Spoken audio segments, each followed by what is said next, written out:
Hey guys, it's Christine, also known as Ivy Winter. Thank you for joining me for another Disney video.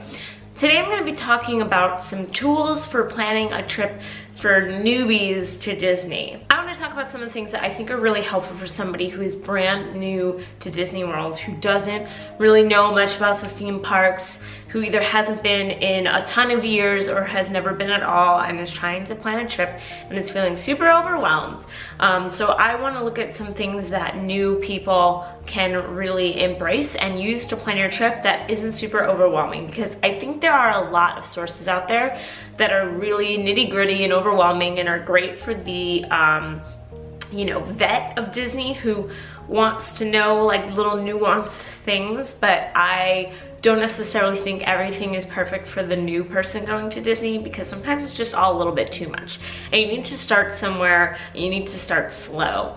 So I have a list of a couple of tools and a book and a couple of things that I think are going to help you if you have never been to Disney World before, or if you haven't been since you were a kid and you're planning your own trip for the first time. The first source I would use is disneyworld.com. I know that sounds really obvious, but with all the other kinds of websites and forums and YouTube channels and other resources, I think going to the source of disneyworld.com is really how you're going to learn the basics of everything, right? So that's the place that you should go to learn about all the different hotels. If you want to know more about those hotels and find reviews and all of that stuff, sure, you could go to TripAdvisor, you can go to the Diz, you can go to a lot of other websites. But I think when you are really just trying to figure out what is a value resort, what's a moderate, what does that mean, going to the website is really, really helpful. And then it's also a really good way to get acclimated with the parks. They have maps of the parks and where all of the rides are. They can help you figure out what rides are best for little ones, what rides are best for adults.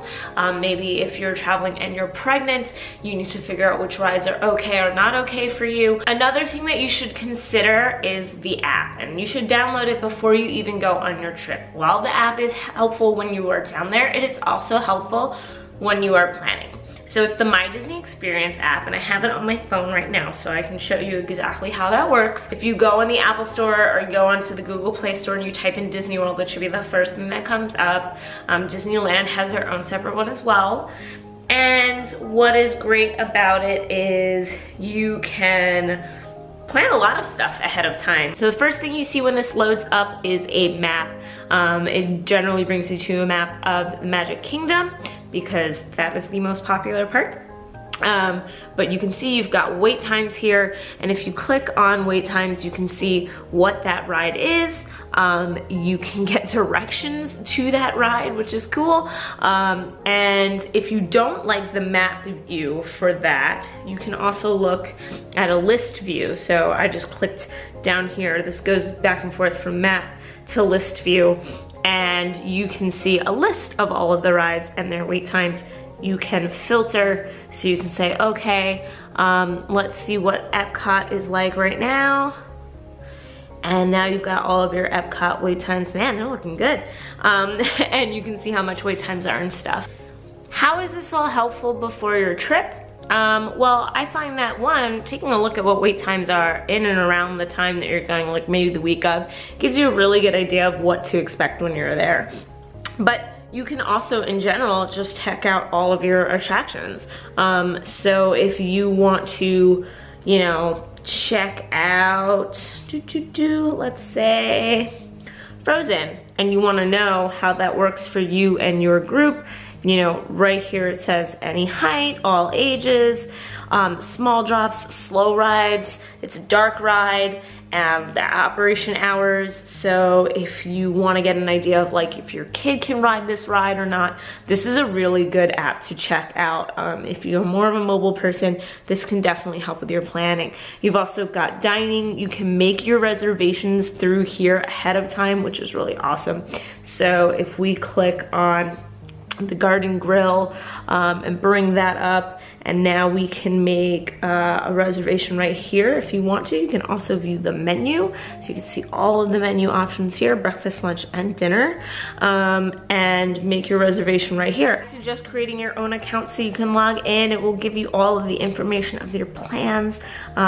You can see right here that these are, well, these are some of the dates Rob's staying, but I'm also staying in their hotel. So you can see all that. You can see past photos and stuff in here, which is really cool. Even tours, though you cannot book tours through the app. You can only book them by calling. But again, this is a great way to plan. You can see all the times of tours on a specific day. Kind of get everything here and make your plans. So if you're a mobile person, if you like that better than being on desktop, I would actually say this is easier sometimes to navigate than the website. Okay, so you've checked the website, you've got the app, now what? If you like books, and I'm a person who does love a book, I love to be able to, you know, write in it or like make little notes, bookmark things. My personal favorite for guides is the unofficial guide. That is what they're called, the unofficial guide to Walt Disney World or Disneyland. The 2018 edition is already out. It is one of my favorite books for traveling to Disney. Even back in like early 2000s when it had been some years since I had been and I hadn't really planned my own trip, I was always going with, you know, my parents or friends and their parents. I had I think like the 2007 edition or something like that. And it was super helpful for me to actually go through and see everything that way before I became as crazed about Disney World as I am now that I just know things, which is scary. But if you want a reference, if you want to flip through, if you want to sit with your kids and get excited, that is my personal favorite. There are a lot. There's like Burnbounds and there's like, I don't know, a whole bunch of other different brands of books that come out every year. If you go on like Amazon, you can find them. But I just think the unofficial guide has always been the most up-to-date, the most detailed, and just the most helpful to me. That's a personal thing. They aren't like sponsoring this video or anything. I just really like them. So if you want to check that out, I will put the link down below where you can purchase it. But yeah, I highly recommend that if you are new to Disney World. Having something tangible like that can be super, super helpful. Speaking of tangible, if you like worksheets, if you like, you know, getting the whole family involved and writing things down, I mean, I'm a big spreadsheet person. Like, I love Google Docs, and so I'll do a lot of my stuff there, but some people just really love writing things down. I was actually recently given some free downloads to check out from my Pixie Printables, which is an Etsy store that does these printables for different Disney planning. Disney World, Disneyland, and some as specific as planning for the Not So Scary Halloween party or Very Merry Christmas party. It's really, really cool. The owner of this store is great, lovely, and she's created all of these herself, and they are no joke. I actually went through and printed out so they come in different ones, and you can get like park specific or whatever, but I printed out like the big, full, massive Disney one, and it is like 45 pages, and it is so cool. So I printed out quite a bunch of stuff, but I just want to show you a little bit of like what this actually looks like. So you have pages that give you your daily plan. So what are you planning to do on each day? What rides, attractions, meals, characters you want to meet, any other notes. You've got your packing list, and it's a family packing list, so every person puts their name up on the top and can write their own list. Really, really fun for kids. If you want to get kids like really involved and you're like, oh crap, they gotta pack and I need them to get organized, make it fun. Let them write their own list of things that they want to pack. There's also a ton of different options for touring plans and how you want to write them out. So this one's more simple. It's just like, here are the dates. You know, you can put each day of the week and then say what you want to do morning, you know, and afternoon and evening, right? Or you can get really detailed and go day by hour. So if you're somebody like me who likes to put in like, this is when we have a reservation, this is when I'm going on a tour, etc., etc., you have this as a daily plan. This is for the real big planner who loves to write everything down, who loves to have their list, plan out their day. If you were that kind of person, you like being really organized, or you have kids and you want to get them more involved, then this is really cool. So that's My Pixie Printables. I will put their link down below. Thank you to them for sending me this for free to check out. I'm one of those people who doesn't always go by crowd calendars, but then again, I am a person who goes to Disney a lot, and so I am not as worried about what I will see or won't see because I've gotten to see a lot of it. But if this is a trip that, you know, is a once in a lifetime for you, or you don't know the next time you're gonna be back, or it's a really big group trip and you really want everyone to get the most out of it, then yes, crowd calendars might be helpful. There are a lot out there. I would say one of the ones I found to be the most accurate is touringplans.com. Now, they do have a paid version, but they also have a free version. You can check that out right now when you go on the website. You do not have to pay. I find the paid is really good if you are somebody who is going to be going down multiple times in a year, then maybe you want to see your crowd calendar for the whole year. If you are someone who's just so desperate to get that info and your trip isn't for 6 months, then maybe you want to do the paid calendar. There are other crowd calendar websites, however, that are free. These other sites are Undercover Tourist, Kenny the Pirate, Dad's Guide to WDW. They all do their own crowd calendars. They tend to be similar. So some people like to take a look at all of them and kind of weigh out their averages, because they all kind of do it from different data, so it's not all gonna be the same. But you can get even a good idea. I believe Dad's Guide to WDW breaks out months, so if you don't really care about your specific days, but you're trying to figure out when to book your trip, and you just want to know in general, like, when's gonna be a bad couple of weeks or a bad month, he breaks it out really well. He lets you know, like, okay, these weeks is one of the marathon runs, so you might not want to book then.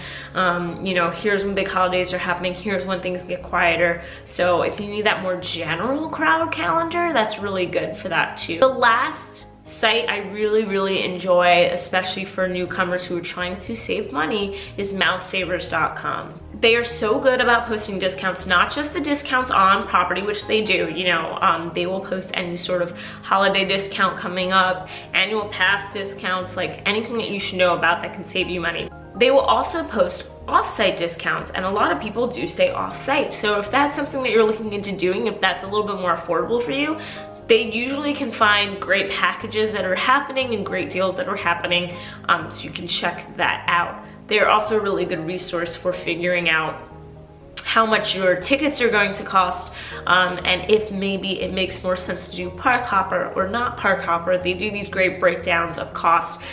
They even talk about, you know, projected costs as ticket prices go up into the next couple of years, so that can give you an idea of what ticket prices might rise to.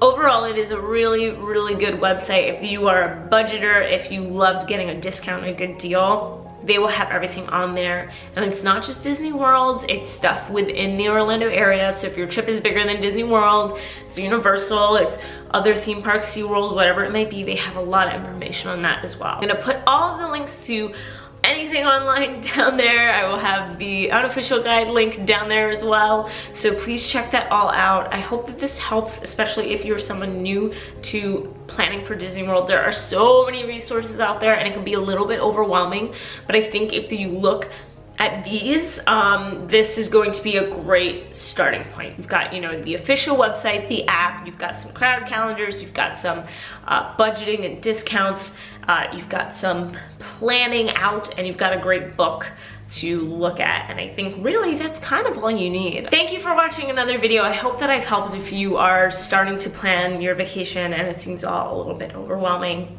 If you are somebody who's been to Disney a few times and you have a great resource that you think is really good for somebody who's new, is not like too overwhelming, is just gonna be really helpful for planning a trip, let me know in the comments below, because I always like to see what those are and I can help somebody else who's watching this. Thank you so much for watching another video. I will see you guys later. Bye.